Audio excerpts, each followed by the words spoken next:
10월 30일 주일 예배 오신 모든 분들을 주님의 이름으로 환영합니다. 주님께서 오늘도 우리에게 신령한 은혜와 축복으로 함께 하실 것을 믿습니다. 다 같이 묵상으로 기도드리겠습니다.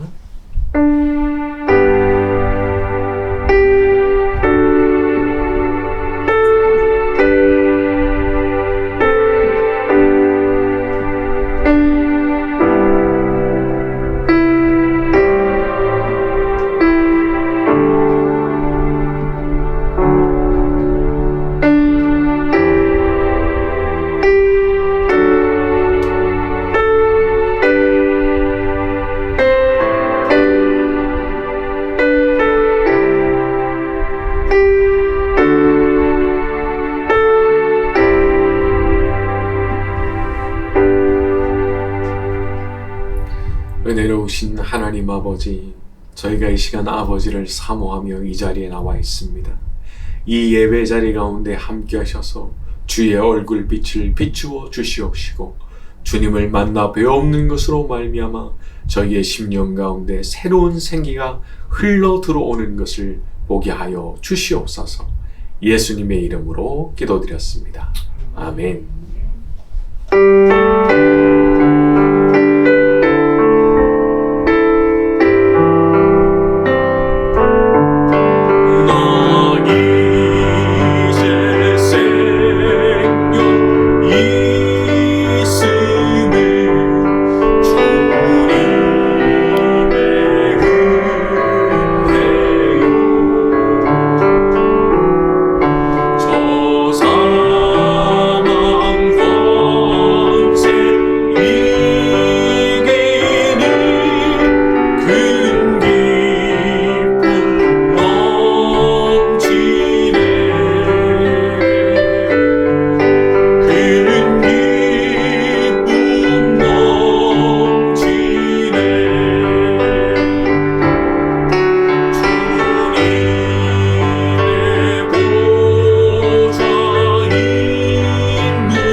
참회의 기도를 드리는 시간 가지겠습니다. 저의 모든 죄악과 허물을 고백하오니 주의 보혈로 덮어 주옵소서.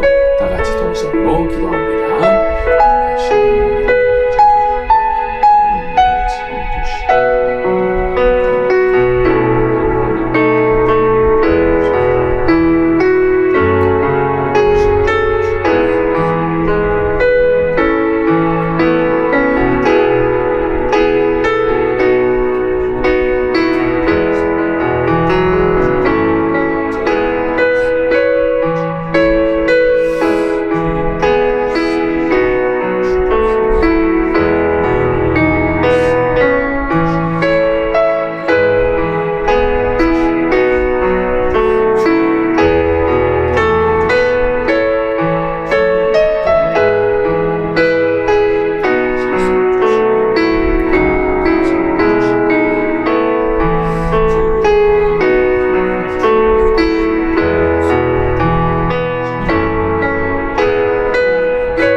주님, 이 시간 저희의 모든 죄악된 것과 허물진 것들을 주님 앞에 아뢰었습니다.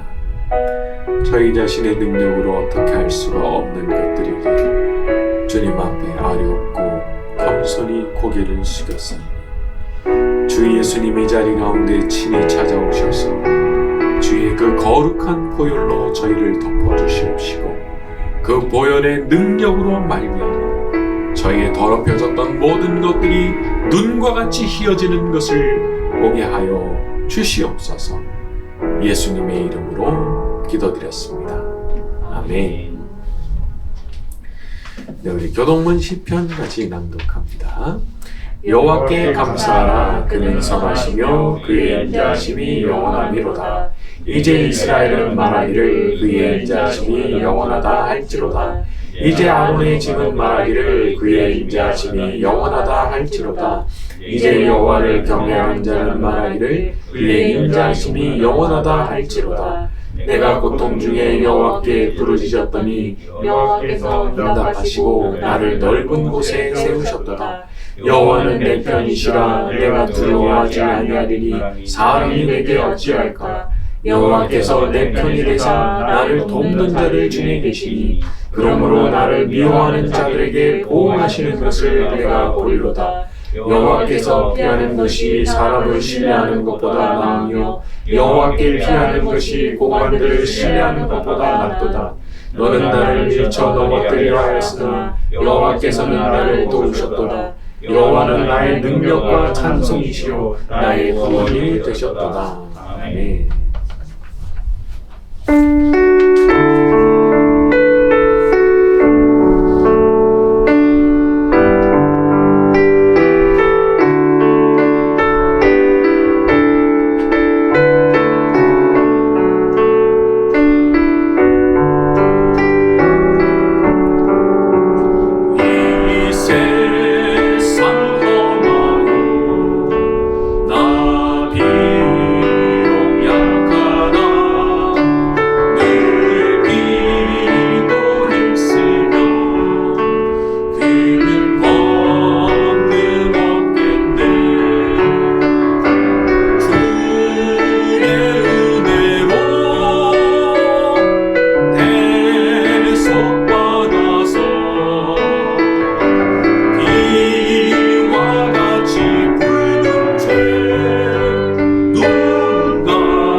말씀을 놓고 기도하는 시간 가지겠습니다. 말씀을 듣는 가운데 역사하셔서 주의 음성 들려오는 시간 되게 하여 주옵소서. 다 같이 동성으로 기도합니다.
주의 말씀을 듣기를 원합니다. 말씀을 듣는 가운데 역사하셔서 주님의 음성이 들려오게 하여 주옵소서.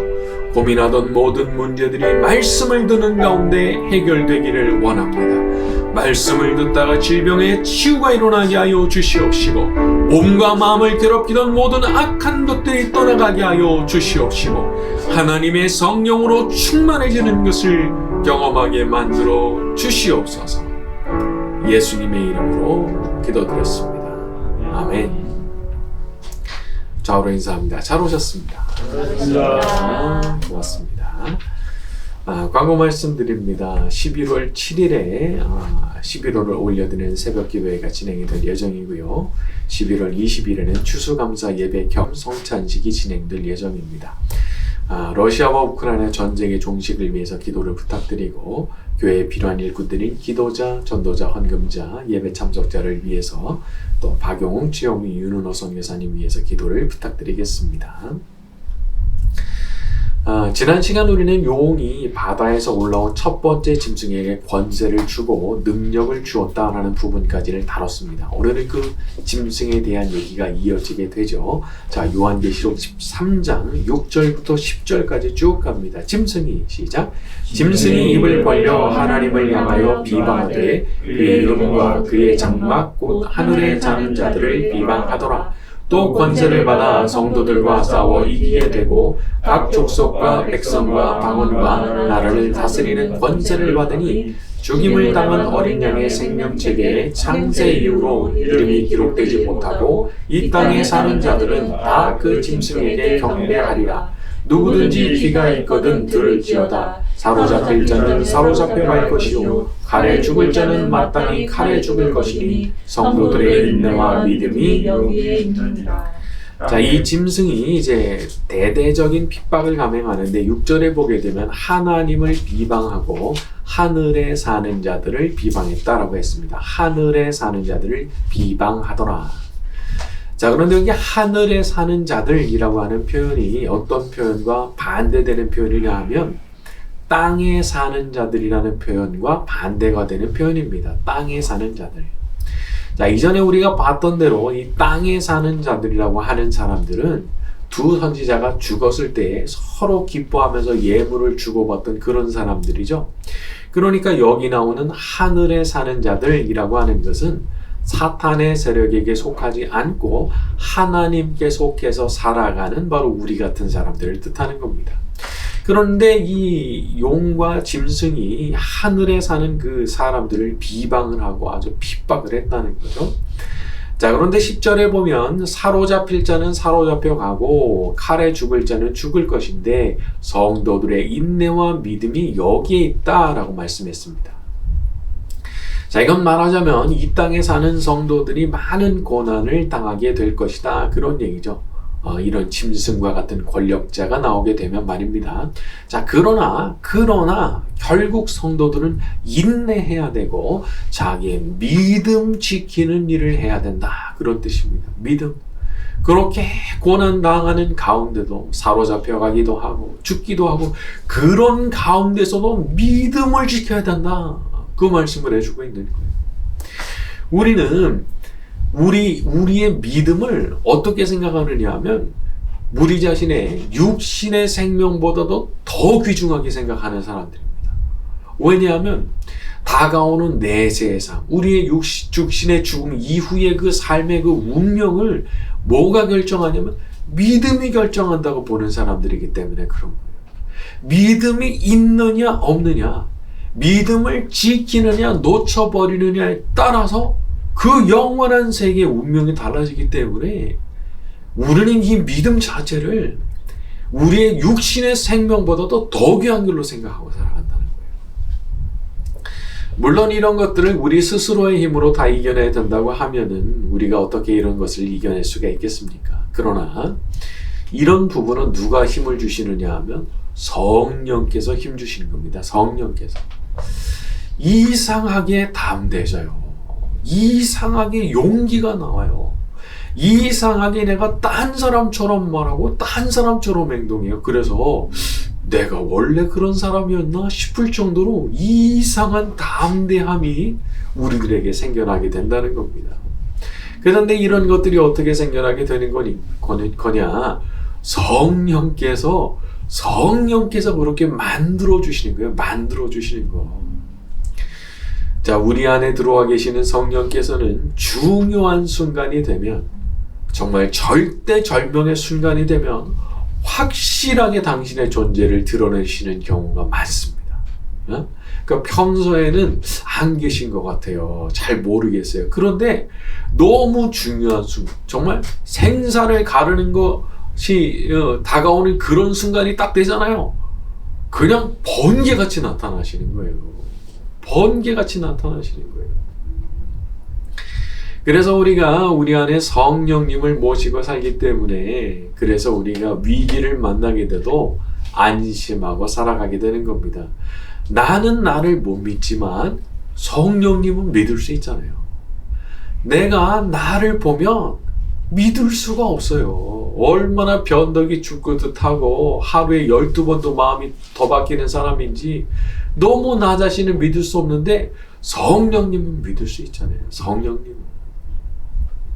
그래서 그분께서 내 구원의 보증이 되신다는 사실이 너무 감사한 것이고, 우리가 그걸 믿고 살아가는 겁니다. 그래서 없던 인내가 생겨나게 하시고, 없었던 용기가 생겨나게 하시고, 없었던 믿음이 생겨나게 하시고 말이죠. 항상 성령님의 도우심을 일평생 경험하며 살아가는 저와 여러분이 되기를 바랍니다. 자, 우리 11절부터 15절까지 쭉 갑니다. 내가 봄에 시작. 내가 봄에 또 다른 짐승이 땅에서 올라오니 어린 양같이 두 뿔이 있고 용처럼 말을 하더라. 그가 먼저 나온 짐승의 모든 권세를 그 앞에서 행하고 땅과 땅에 사는 자들을 처음 짐승에게 경배하게 하니 곧 죽게 되었던 상처가 나은 자라. 큰 이적을 행하되 심지어 사람들 앞에서 불이 하늘로부터 내려오게 하고 짐승 앞에서 받은 바 이적을 행함으로 땅에 거하는 자들을 미혹하며 땅에 거하는 자들에게 이르기를 칼에 상하였다가 살아난 짐승을 위하여 우상을 만들라 하더라. 그가 권세를 받아 그 짐승의 우상에게 생기를 주어 그 짐승의 우상으로 말하게 하고 또 짐승의 우상에게 경배하지 아니하는 자는 몇시든지 다 죽이게 하더라. 두 번째 짐승이 등장을 하는데 그 역할이 뭐냐 하면, 이제 먼저 나온 짐승, 처음 짐승에게 경배하게 하는 것이라 라고 했어요. 자, 12절에 땅에 사는 자들을 처음 짐승에게 경배하게 하니. 자, 그래서 학자들은 이것이 혹시 당시의 로마 황제를 신으로 숭배하게 했던 황제 숭배 종교의 제사장을 의미하는 것이 아니냐, 그렇게 보기도 합니다. 그러니까 말하자면 이 로마의 황제는 첫 번째 나왔던 짐승이고요, 황제 숭배를 집행하는 제사장은 두 번째 나온 짐승이라는 거죠. 그래서 14절을 보게 되면은 첫 번째 짐승을 위해서 우상을 만들라, 이렇게 말을 하죠. 그리고 15절에 보게 되면은 그 짐승에게 경배를 하지 않으면 몇이든 다 죽이겠다, 그렇게 말을 했습니다. 자, 이것은 당시 로마 제국이 황제를 신으로 숭배하는 일을 거부했던 사람들에게 가했던 핍박을 말해주는 일이라고 볼 수 있습니다. 참 이게 생각해보면 기가 막힌 일이잖아요. 사람을 신이라고 말하면서 신이라고 믿으라고 얘기를 하는데, 나는 그거 못 믿겠는데 말하면 그냥 죽여버리는 거예요. 신이라고 그걸 받아들이지 않으면 그냥 죽여버렸다는 거예요. 자, 그런데 우리가 이런 걸 보면서는 이 사람의 믿음이라는 거를 참 이렇게 우격다짐으로 해서 믿게 하는 그런 게 무슨 진짜 종교가 되겠냐, 그런 생각이 들지만, 과거에 보면 이런 식으로 우격다짐으로 예수님 믿게 만들려고 했던 시도들이 역사 속에 많이 있었습니다. 그래서 많은 비극을 만들어냈죠. 그게 그런 식으로 진행돼서는 안 되는 건데 말이죠. 아니, 그런 모습이 여기 나오는 두 번째 짐승이 하는 일과 뭐가 다르냐는 거예요. 고개 안 숙여 그냥 죽여버리고 말이죠. 그거는 절대 그런 식으로 하면 안 되는 겁니다. 우리는 그런 식의 믿음을 전하는 사람들이 아니거든요. 만약 누군가 그렇게 힘으로 전도를 하려고 한다든지 하면 안 된 일이지만 그거 여기 나오는 두 번째 짐승이 하는 일과 별반 다르지 않은 행동을 하고 있는 거예요. 자, 우리의 전도는 진심으로 마음에서 우러나와서 하는 사랑의 마음에서 해야 되는 전도고, 절대 상대를 깔보거나 무시하거나 내가 힘으로 제압해야 되는 대상으로 절대 그렇게 보지 않는 겁니다. 우리의 전도는요, 그런 전도가 전혀 아닌 거예요. 우리가 정말 예수님 앞에 진심으로 굴복하게 된 계기가 어떤 겁니까? 돌이켜보세요. 우리는 그분의 사랑 앞에 굴복하게 된 거잖아요. 그분의 사랑 앞에. 나 같은 죄인을 어떻게 그렇게 사랑하셨는지, 어떻게 나 같은 인간을 위해서 십자가에서 그 많은 고생당하시고 스스로 죽기까지 희생하셨는지, 그게 그냥 깨달아지는 순간 그 모든 고생과 그 고통과 그 죽으심이 날 위한 것이었다는 것이 깨달아지는 그 순간 그냥 막 통곡을 하고 그냥 땅바닥에 대굴대굴 굴르고 싶어지고 그렇게 되는 거잖아요. 그래서 우리가 예수님 앞에 굴복하게 된 거잖아요. 그것이 나를 완전히 무너뜨리고 딴 사람 되게 만드는 거 아니겠습니까? 그래서 예수님께 이제는 자기의 모든 인생을 내드리고, 저는 이제 저 자신 위해서 살지 않겠습니다. 저는 이제 남은 인생 예수님 위해서 살겠습니다. 예수님만 주인이시고 예수님만 저의 경배를 받으실 분이십니다. 그런 고백을 하게 된 거잖아요. 그러니까 우리의 전도라고 하는 것은 우리를 과거에 그렇게 무너뜨렸던 그 예수님의 사랑하심을 전하는 전도해야 되는 겁니다. 그러니까 그분의 사랑에 무너지지 않으면 안 무너진 거예요. 정말 아직 거듭나지 않은 거예요. 죽음 이후의 삶에 대한 공포, 그런 걸로 가는 게 아니고 결국은 어디에 도달해야 되느냐 하면 예수님의 그 크신 사랑이 깨달아지면서 나도 그분을 사랑하게 되는 그 지점까지 가게 돼야 정상적인 그리스도인이 된 거라고 볼 수가 있는 겁니다.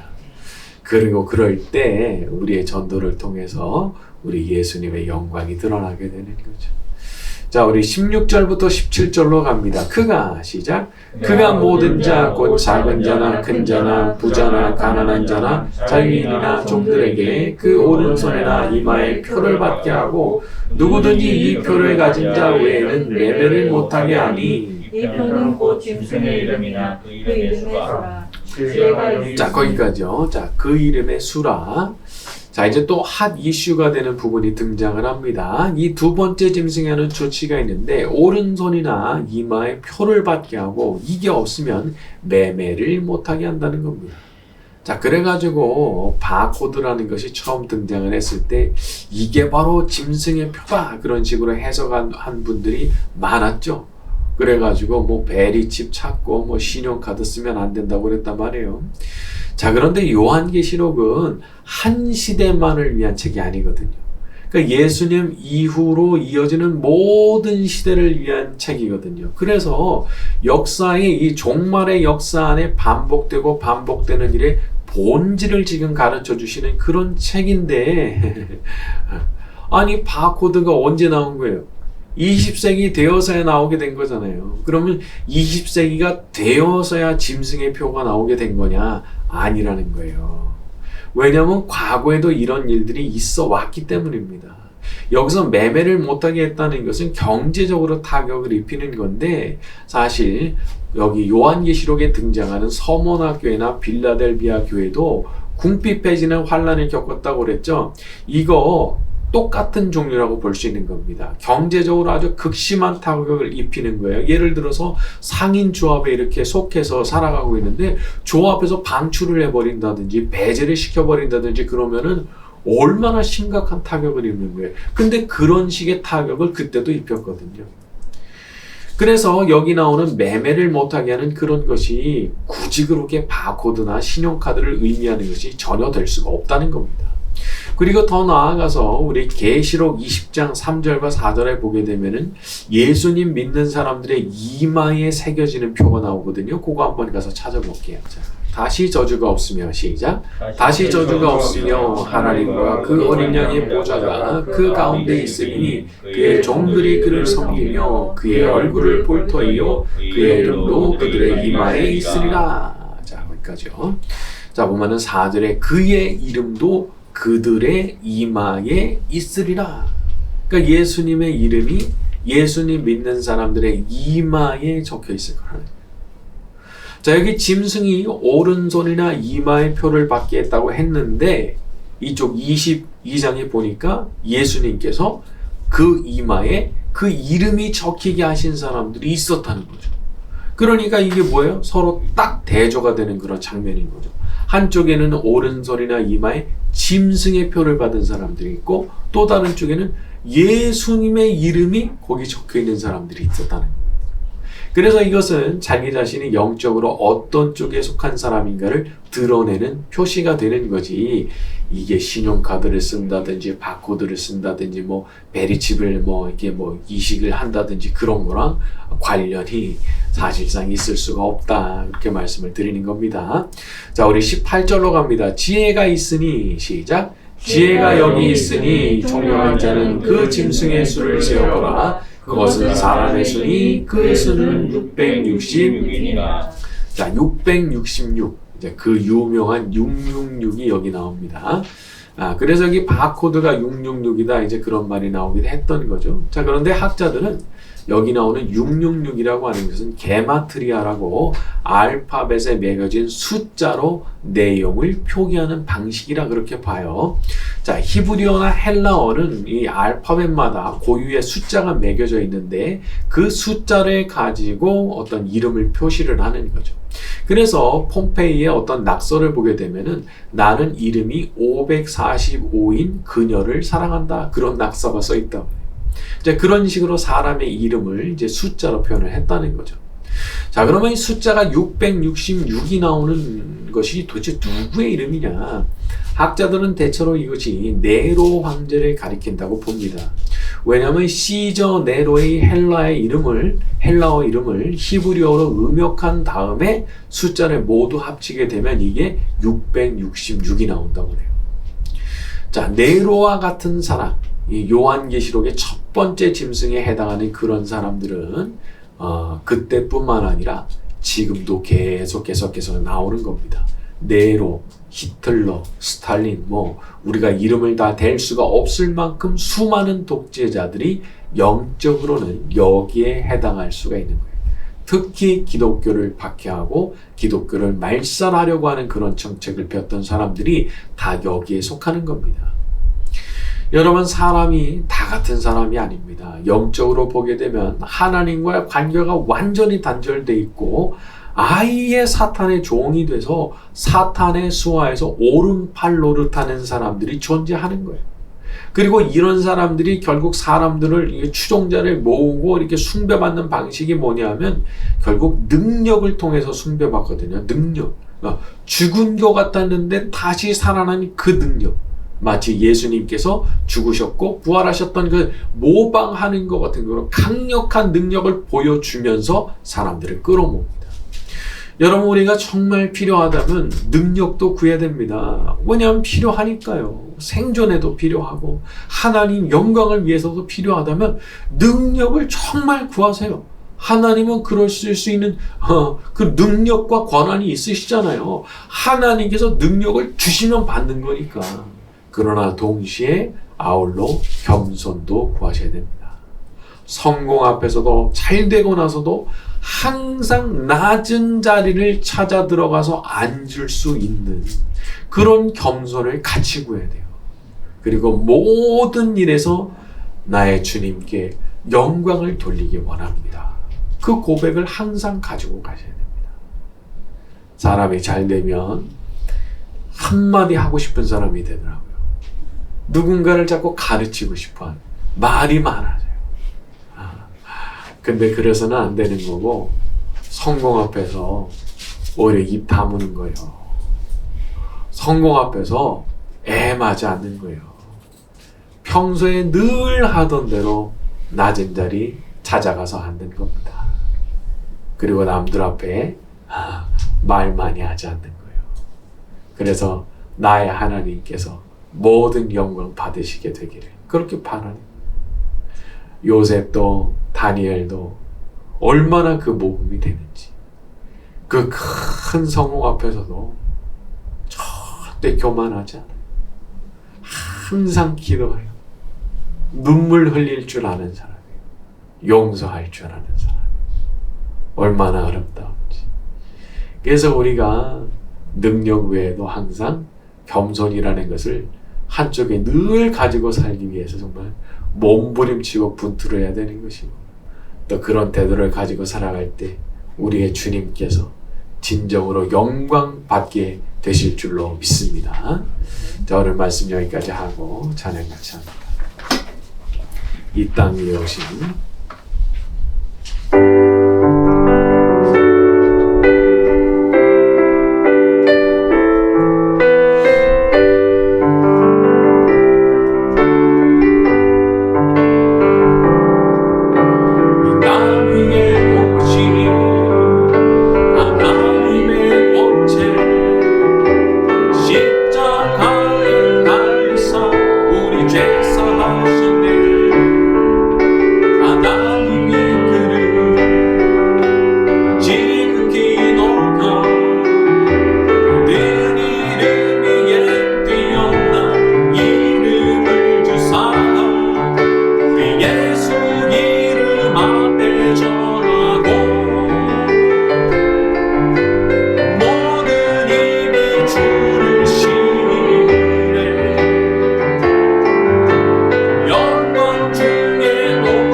하늘에 속한 사람으로 살게 하시니 감사합니다. 항상 성령이 충만하게 하시고 믿음으로 충만하게 하시고 능력도 있으나 항상 겸손하여 주께만 영광 돌리는 사람 되게 하여 주옵소서. 다같이 동성으로 기도하겠습니다.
만세 모든 영광을 주님께 올려드립니다.